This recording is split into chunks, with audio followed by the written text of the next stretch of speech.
Welcome back, brethren. Now let's continue on where we left off. Now let me just mention this paper by Grabbe and Kuhn. It is online. You can download it, and it has my original notes that I wrote on it as I was reading it for the first time in 1978. Okay? Now, let's get back where we were here. Let's finish Exodus 12 for just a minute. I'm going to read from the Schocken Bible by Everett Fox. You can follow along with whatever version you have and hope you have a faithful version. By the way, last week I showed you the second version of the Passover book. This is the second edition, okay? And we expanded it. That's why we got to 500 pages. And the third edition, we downsized it, okay? Now, another interesting note that I'll bring up. We had some brethren in Texas who invited me down to their place when we had published the first edition of the Passover book. And Garner Ted Armstrong had been put out of the church, and he went to Tyler, Texas, and opened up the Church of God International, okay? Or International Church of God, CGI. He promised to take me down to the physical headquarters that Ted had in Tyler, Texas, and I had a first edition of the Passover book to give to him. Now then, we got there, and someone met us and said, I told them who I was and had something to give to Ted. They said, well, he's busy right now and he won't be here until about an hour and a half from now. Okay? So I said, all right. So we left, and I figured in my own mind, that's a standoff. Okay? So I decided to go back in a half hour. So we came back through the entrance. Guess who was walking down the hall? Garner Ted Armstrong. And said, hi, Fred. Shook hands. It was like shaking a hand with a wet salmon, you know, cold and nothing to it. And I said, I have a book for you, the Christian Passover book. Oh, he says, well, I have a meeting. You take it, and Ron Dart will take it for me. Okay? So we went down to Ron Dart's office, and he looked at it, and he said, well, why do you have to have 300 pages, because that's what it was at that time. Now it's 500 pages, on something as simple as the Passover. And because Dart and Armstrong believed Kuhn. So I told him why we did it and so forth, and he thanked me for it and completely disregarded the book. Now, he had a man working for him there, and his name was Keith Slough. Now, Keith Slough has had online for a number of years a presentation against the Passover book. And I watched it completely a couple years ago. Someone sent it to me to look at it again this year, and I looked at it and I said, I've already seen it. He never read the book. See? Now, remember what George Patton said when he saw Rommel's formation of tanks coming toward him. He said, Rommel, I read your damn book. Okay? Kind of vulgar language, but that's the way it goes. If you want to know something, you read it. And then you look and see if there is truth. Now, that's what I did with the Schocken Bible here, all right? Hold your place in Exodus 12, and let's come to Leviticus 23. Okay? Well, Leviticus 23 is also important. Let's pick it up here. Now, we'll start right at the first here. And the Lord spoke to Moses, saying, speak to the children of Israel and say to them, the appointed times of the Lord, which you, Moses, are to proclaim to them as proclamations of holiness. Now, I like that translation. These are my appointed feast. Now, let's understand something very important. God owns. They are his. The Sabbath, the Passover, all the holy days, God owns. They are his. And as a matter of fact, in Matthew 2 and verse 28, 27 and 28, where Jesus said, the Sabbath was made for man and not man for the Sabbath. Therefore, the Son of Man is Lord of the Sabbath. Jesus is not Lord of Sunday. Now then, in the Greek, Lord of the Sabbath is written in the accusative or the genitive case, meaning personal possession.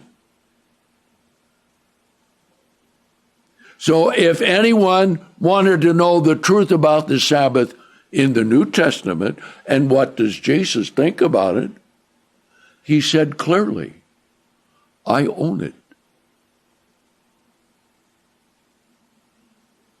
He never changed it to Sunday. See?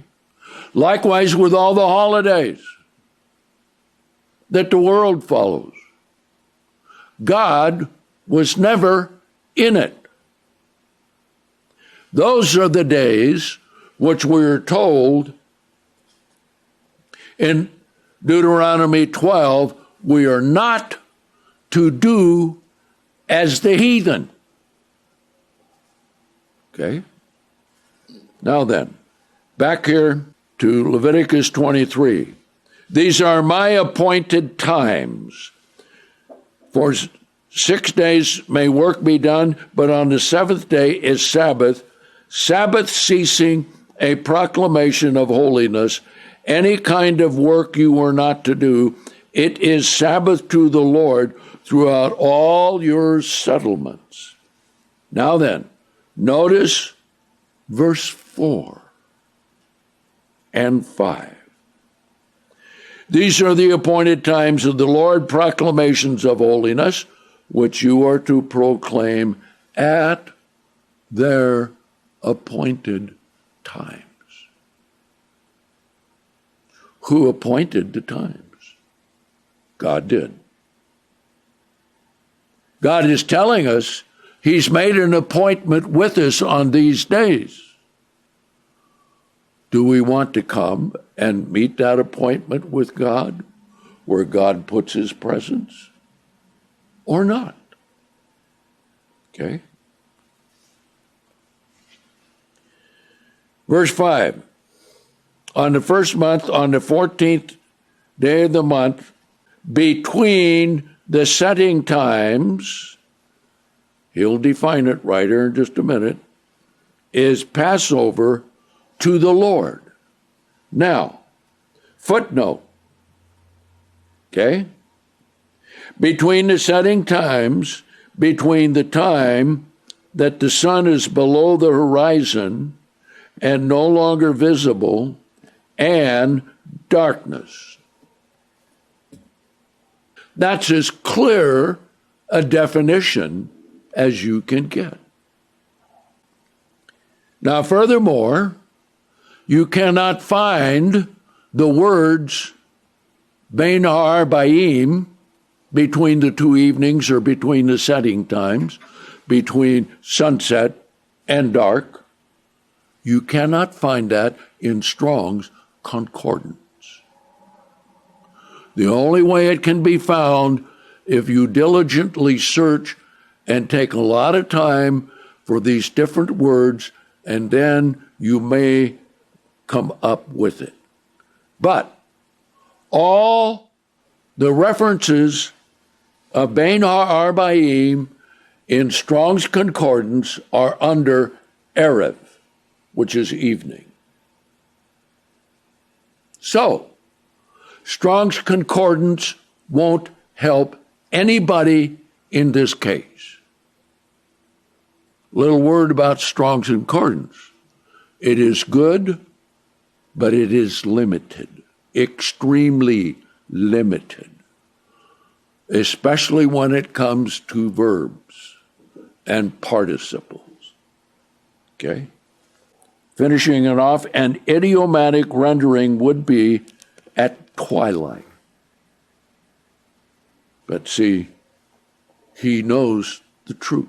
Now, we'll come back to this in just a little bit. Okay? Now, we're here in Leviticus 23. Let's come to verse 32. Now, here is another one. And this is important. Verse 32. Again from the Schocken Bible. Concerning the Day of Atonement. It is Sabbath, a Sabbath ceasing for you. You are to afflict yourselves on the 9th day after the beginning of the month at sunset. Now listen carefully. From sunset to sunset, you are to make a ceasing of your ceasing. Okay? There it is clear. What did he just describe for us? Now I want you to analyze it. On the 9th day of the month, at sunset, from sunset to sunset. That defines a day. It ends at sunset and a new one begins at sunset. Boom. And it takes only about 5 minutes for the sun to set. Okay? Then that begins Bein Ha'arbaim, because he gives the definition here, between the time that the sun is below the horizon, no longer visible, that's sunset, and total darkness. That's between the two evenings. Okay? That is the beginning of the day. Okay? Now, if you've ever seen a picture from space showing the Earth, you can see it this way. Here is a day portion, and over here is a night portion. And if you look carefully, there is a strip of light following sunset where it progressively gets darker.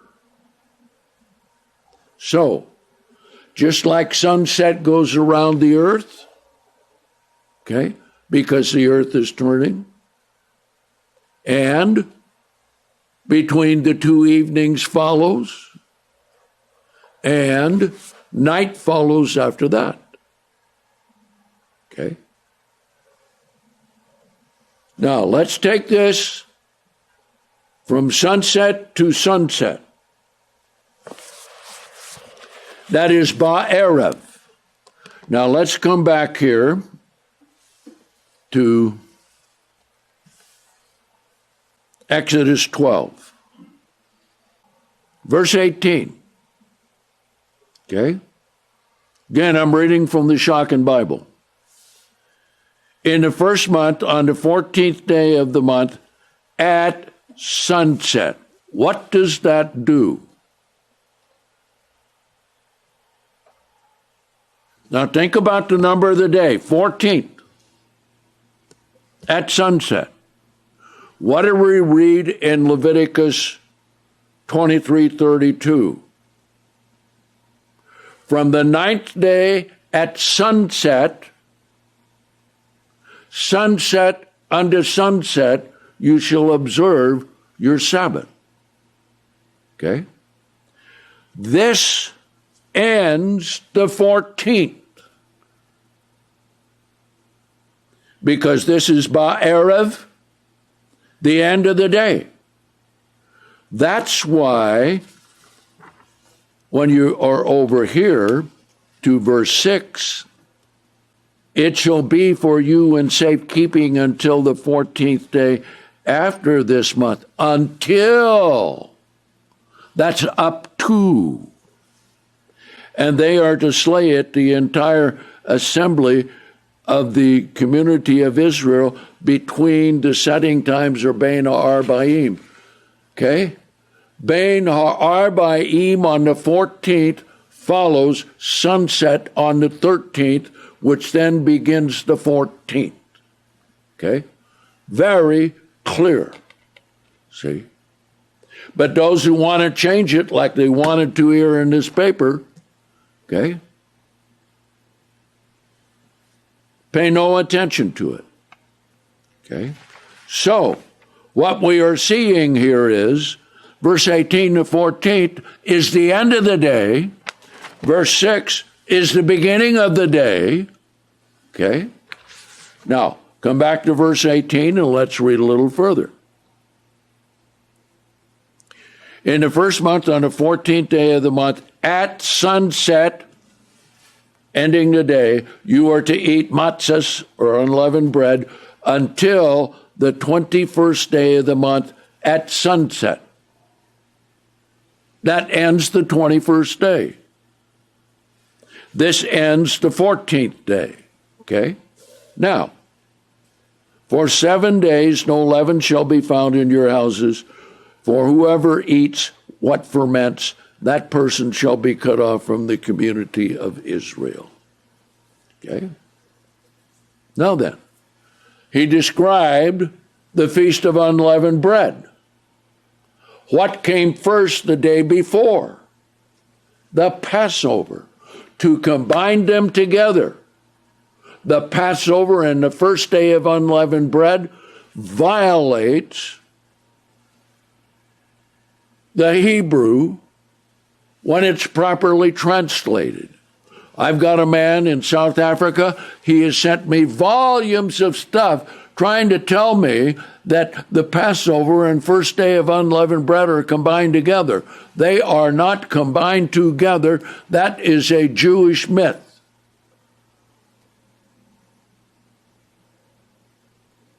They are not. A Jewish misunderstanding and misinterpretation which is incorrect. Okay? So do we have it clear? Okay? Now, we'll show a little later, maybe next week, that the Passover day itself is also an unleavened bread day. Okay? Were they to eat unleavened bread with the Passover meal? Yes, they were. Did they get up in the morning and run down to McDonald's and get a hamburger?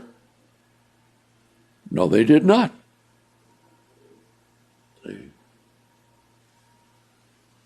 We'll prove that a little later. Okay? Now, they also said in this book that they could start leaving right after midnight, and that Moses and Aaron went to Pharaoh. We'll see that's not true. Let's continue. Okay? Let's continue right here in verse 21, Schocken. Moses had all the elders of the children, as called them, and said to them, pick out for yourselves a sheep for your clans, slay the Passover animal. Let's see what it's called. Just a minute. Okay? It's not called a Passover offering. Now keep that in mind when we come to Deuteronomy 16. We probably won't get there this Sabbath, but we'll get there next Sabbath. Okay? Then take a bunch of hyssop, dip it in the blood which is in the basin, touch the lintel and the two posts with some of the blood which is in the basin. Now, this is very emphatic in the Hebrew. Okay? Think of this. Now you are not to go out, any man from the entrance to his house until daybreak. Bokur, or sunrise, as we have it in the Faithful Version.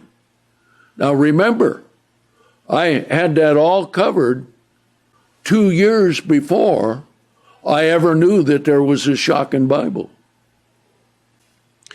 And the Lord will proceed to deal blows to Egypt, and when he sees the blood on the lintel and on the two posts, the Lord will pass over its entrance and will not give the bringer of ruin leave to come into your house. So the bringer of ruin was death to deal the blow.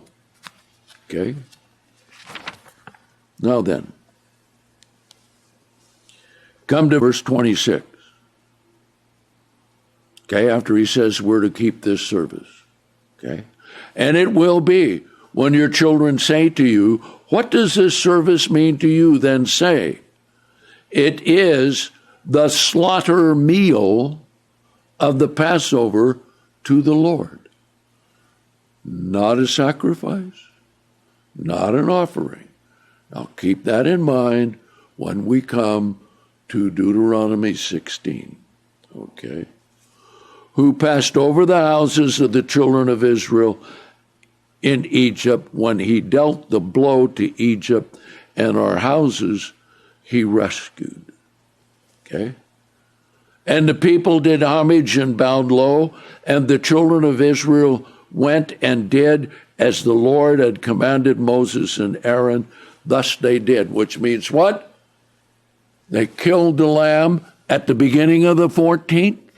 They didn't go out of the door of their house until daybreak, sunrise. Okay?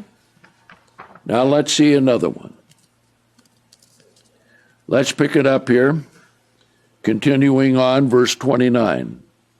In the middle of the night, the Lord struck down every firstborn in the land of Egypt, from the firstborn of the Pharaoh who sits on his throne, to the firstborn of the captive in the dungeon, and to every firstborn of beast. Pharaoh rose up at night, he and all of his servants, and all Egypt, and there was a great cry in Egypt, for there was not a house in which there was not a dead man.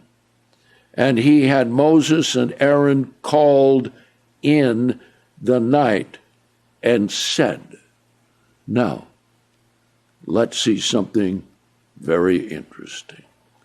Come back here to the last part of Exodus 11. Turn back there. Verse 4. Moses said, thus says the Lord. He's talking to Pharaoh and his servants. Okay? In the middle of the night I will go throughout the midst of Egypt, and every firstborn shall die throughout the land of Egypt. The firstborn of Pharaoh who sits on the throne, firstborn of the maid who is behind the handmill, and every firstborn of beast. and there shall be a cry throughout all the land of Egypt, the like of which has never been, the like of which will never be again. Now notice verse 7. Against all the children of Israel no dog shall even sharpen his tongue against either man or beast.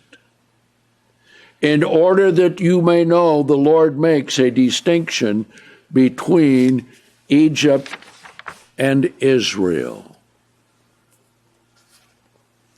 Now notice verse 8. Because this proves that Moses and Aaron did not go to Pharaoh when he called. But here is what happened.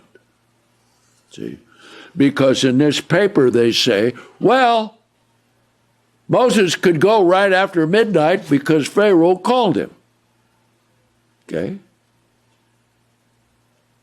Now you see what happens when you read a paper and you don't prove it by the Word of God. See? What are we told in the New Testament to do? What? Prove what? All things. Okay? Going right back to where I first started with the message. Truth. That's what we need. Now back here to Exodus 11 and verse 8. When that happens at midnight, verse 8, then all these your servants shall go down to me. They went to Moses. They shall bow to me, saying, get out, you and all the people who walk in your footsteps, and afterwards I will go out. And he went out. Now, that I is Moses. And afterwards I will go out. He went down from Pharaoh in flaming anger. That's quite a phrase, huh?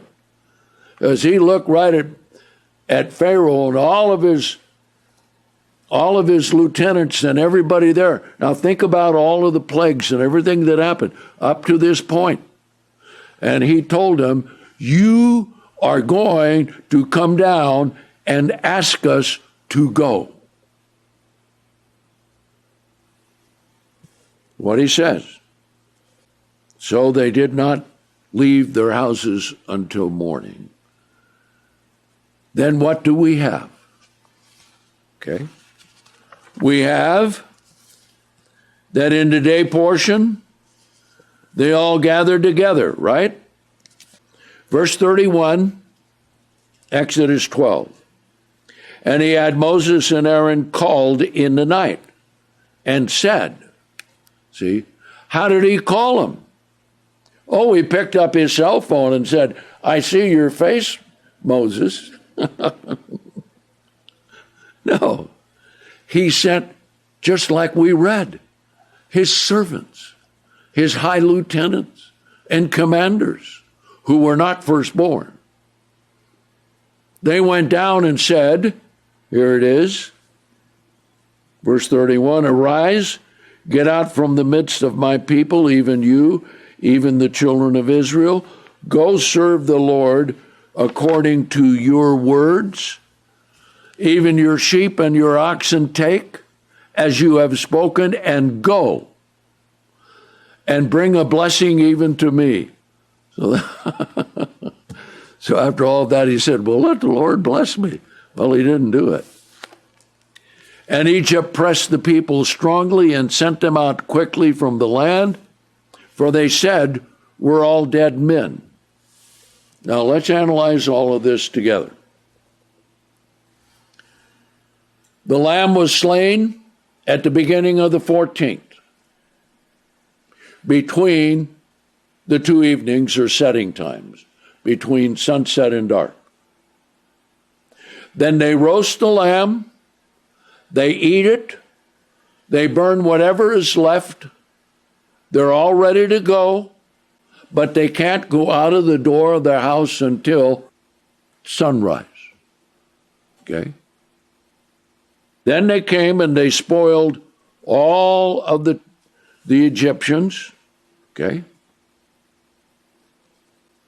Now let's come here to verse 35. Now the children of Israel had done according to Moses' words.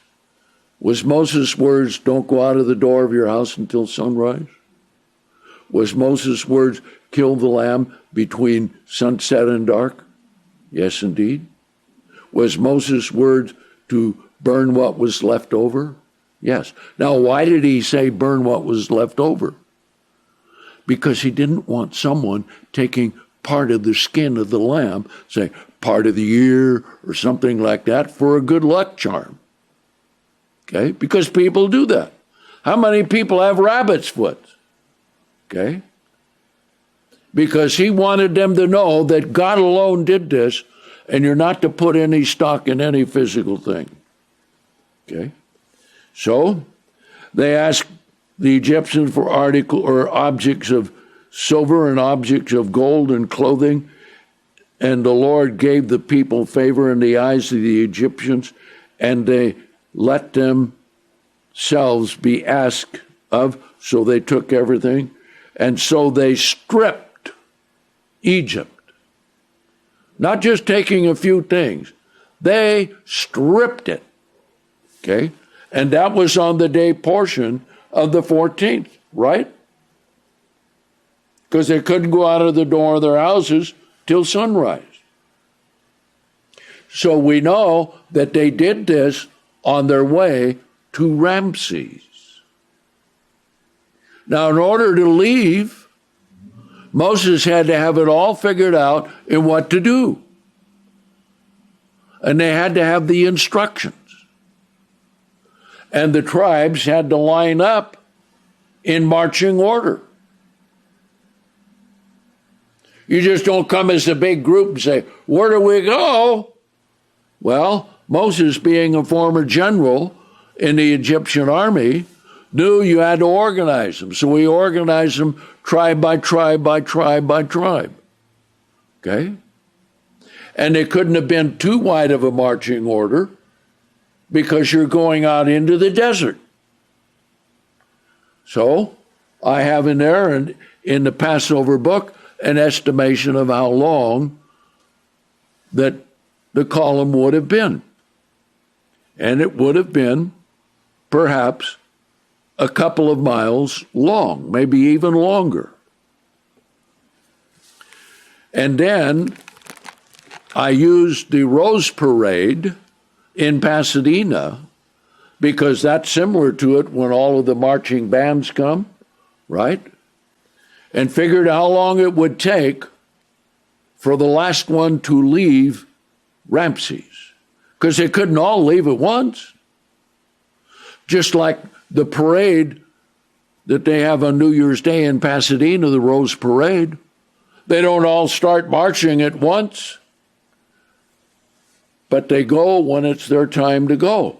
So God had them all organized. Now, we're not told this directly, but we can know that that happened because that's the instruction later on when they had the tabernacle and the Ark of the Covenant, and they had 4 tribes on the east, 4 tribes on the north, 4 tribes on the west, 4 tribes on the south, and the first one out was the tribe of Judah. In the middle were the Levites and everything pertaining to the tabernacle. Okay? So they had it. Okay? They stripped it. So then it says, verse 37, children of Israel moved on from Ramses to Succoth, about 600,000 on foot, men folk apart from the little ones, and also mixed multitude went up with them, with the sheep and the oxen, an exceeding heavy amount of livestock. Okay? And they baked things unleavened bread. Now then, come to verse 40. Now, this involves the 430 years. Okay? Now, I asked Michael Heiss, I said, how do the Jews figure the 430 years versus the 400 years. And we've got a chart on that online, which you can download by Roger Toynton. He did an excellent job in laying that all out. Verse 40, Schocken Bible. And the settlement of the children of Israel, which they had settled in Egypt, was 30 years and 400 years. Now notice, and it was at the end of 30 years and 400 years, it was on that same day. Now we'll go back to Genesis 15 next week and see what happened with Abraham, because it says 400 years there. I'll just give you a quick review. There was 15 years between the promises given in Genesis 15 until Isaac was born. And then from that, since we have the 430 years, that leaves us 15 more years, right, to account for. So when God asked Abraham to offer Isaac as a burnt offering, he must have been 15 years old. So 15 at the beginning, 400 years, 15 at the ending, 430 years. Now let me read it again. And it was at the end of 30 years and 400 years, it was on that same day. Okay? All the Lord's forces went out from the land of Egypt. It is a night of keeping watch for the Lord to bring them out from the land of Egypt. It is this night for the Lord, a keeping watch of all the children of Israel throughout their generations. And it's translated in the faithful version, the night to be much observed. Okay? Separate from the Passover. Okay? Now,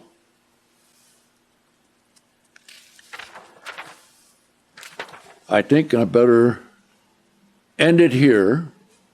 It's a few minutes early, but let me just tell you, if there's anyone out there who doesn't have a Passover book, you'll get the 3rd edition.